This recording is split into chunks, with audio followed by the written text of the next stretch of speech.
intelligencesquared.com. Well, you've had two speakers to persuade you, for and against. Let's hear from our second speaker for the motion that democracy is India's Achilles heel. Patrick French is another award-winning writer and historian. His most recent book is India, a Portrait, an intimate portrait of 1.2 billion people, he says. Patrick.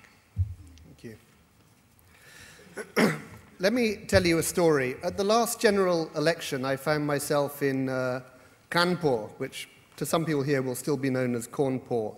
And I wanted to see Mukhtar Ansari, who was a senior aspiring politician. And the place that I had to go and meet him was in Kanpur District Jail. And inside the jail, he'd managed to build himself a basketball court, and he had Harrods soap in the bathroom.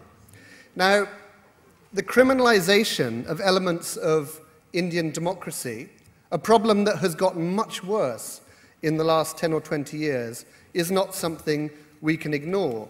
Fortunately, William even referred to this earlier when he was speaking. But let me give a few more examples of the kind of MPs that are ruling India today in the name of democracy. People who are charged with 3 cases of murder, 10 cases of attempted murder, house trespass causing hurt and mischief. You might say that every MP is probably guilty of mischief. Kidnapping with intent to murder, attempt to murder, wrongful confinement, causing hurt by means of poison, dacoity with intent to cause death, and so on. This is not something that is incidental.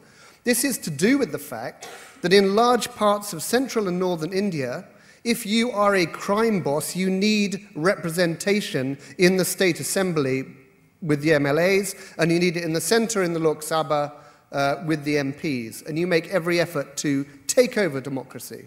And that is what has happened to a large extent. There's a different but associated problem, which is extreme corruption.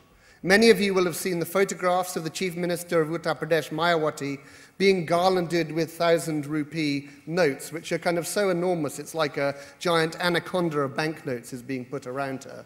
You will have heard of figures like Jagan Reddy in Andhra Pradesh, whose father died a year or two ago, and who amazingly, in the short time that his father was running that state, managed to go from, let's not say zero, but to a situation now where he has an annual income of £65 million, where he was discovered by the CBI only a few months ago, living in a 75-room palace which he had just built for himself.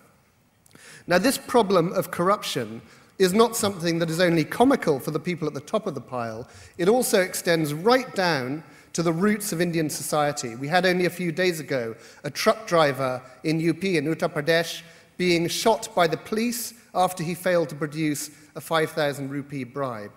And there's a further third association. There's criminalization, there's corruption, and crucially, there is nepotism.